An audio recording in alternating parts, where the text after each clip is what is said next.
Hi friends, திருக்கார்த்திகைக்கு செய்ய வேண்டிய பனை ஓலை கொழுக்கட்டை எப்படி செய்கிறதுன்னு பார்க்கலாம்.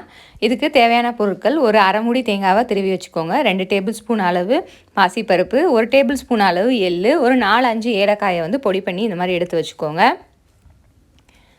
இப்போ பனை ஓலையை வந்து நம்ம வந்து கொழுக்கட்டை ஷேப்புக்கு நம்ம கட் பண்ணிக்கலாம். இந்த மாதிரி பெரிய பழம் ஓலையை எடுத்து க்ளீன் பண்ணிவிட்டு நம்ம கொழுக்கட்டை எந்த ஷேப்பில் வைக்க போகிறோமோ அந்தளவுக்கு க்ளீன் பண்ணி எடுத்துக்கோங்க. இந்த மாதிரி கொழுக்கட்டை அளவுக்கு நம்ம இட்லி சட்டி எந்த அளவுக்கோ அந்த அளவுக்கு ஏற்ற மாதிரி நம்ம வந்து கட் பண்ணி எடுத்துக்கலாம். அதுலேயே கொஞ்சம் நாரும் கிழிச்சு வச்சுக்கலாம் நம்ம கட்டுறதுக்கு. இப்போ 1 கப் அளவு வெல்லத்தை வந்து தண்ணி ஊற்றி நம்ம வந்து கரைச்சி எடுத்துக்கலாம். இதுக்கு பாகுபாதெல்லாம் எதுவும் தேவையில்லை, வெல்லம் மட்டும் கரைஞ்சா போதும். இப்போ தண்ணி ஊற்றி நம்ம கரைச்சி வச்சுக்கலாம். இதுக்கு 2 கப் அளவு பச்சரிசி மாவு எடுத்திருக்கேன்.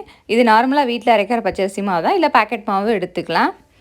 இப்போ வச்சுருக்க பாசிப்பருப்பு, தேங்காய், எள்ளு இது எல்லாத்தையுமே நெய்யில் வறுத்து ஒன்றா வறுத்து மாவில் நம்ம வந்து சேர்த்துக்கலாம்.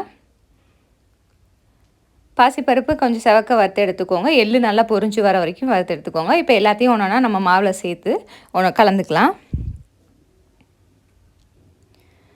பாசிப்பருப்பு, பிடிச்சி வச்சுருக்க ஏலக்காய் தூள் இதெல்லாம் சேர்த்து ஒன்றா கலந்ததுக்கப்புறம் நம்ம ஏற்கனவே வெல்லத்தை வந்து கரைச்சி வச்சுருக்கோம். அந்த கரைச்ச வெல்லத்தை வந்து இதில் கொஞ்சம் கொஞ்சமாக சேர்த்து நம்ம மாவு இப்போ பிணைஞ்சி வச்சுருக்க மாவை நம்ம ஓலையில் வந்து இந்த மாதிரி எடுத்து வச்சுக்கலாம். ஓலையில் நல்லா அதோட ஷேப்புக்கு ஏற்ற மாதிரி நல்லா அமுக்கி எடுத்து வச்சுக்கோங்க. அப்போ தான் அந்த வாசனையோடு நல்லாயிருக்கும். இந்த மாதிரி ஓலை அளவுக்கு நம்ம வச்சதுக்கப்புறம் அந்த ஏற்கனவே ஓலையை வந்து கிழிச்சு வச்சுருக்கோம், அதை வந்து இதில் கட்டிடலாம். இதில் கட்டிட்டு இட்லி சட்டியில் வச்சு நம்ம வந்து வேக வச்சு எடுத்துக்கிறணும். நல்லா வாசனை வர வரைக்கும் வேக வச்சு எடுத்துக்கோங்க. மாவு நல்லா வெந்து வந்திருக்கும். வெந்து நல்லா அந்த ஓலையோட வாசனையும் அதில் இறங்கி நல்லா டேஸ்ட்டாக இருக்கும். இந்த மாதிரி கட்டிட்டு வச்சுக்கோங்க. இதே மாதிரி எல்லா ஓலையும் நம்ம வந்து செஞ்சு எடுத்து வச்சுக்கலாம்.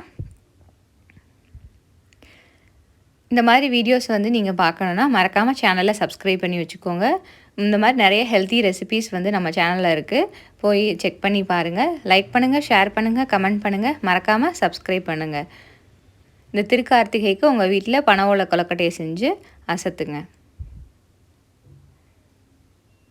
பனை ஓலை கொழுக்கட்டை தயாராகிடுச்சு, நல்லா வெந்து வந்திருக்கு.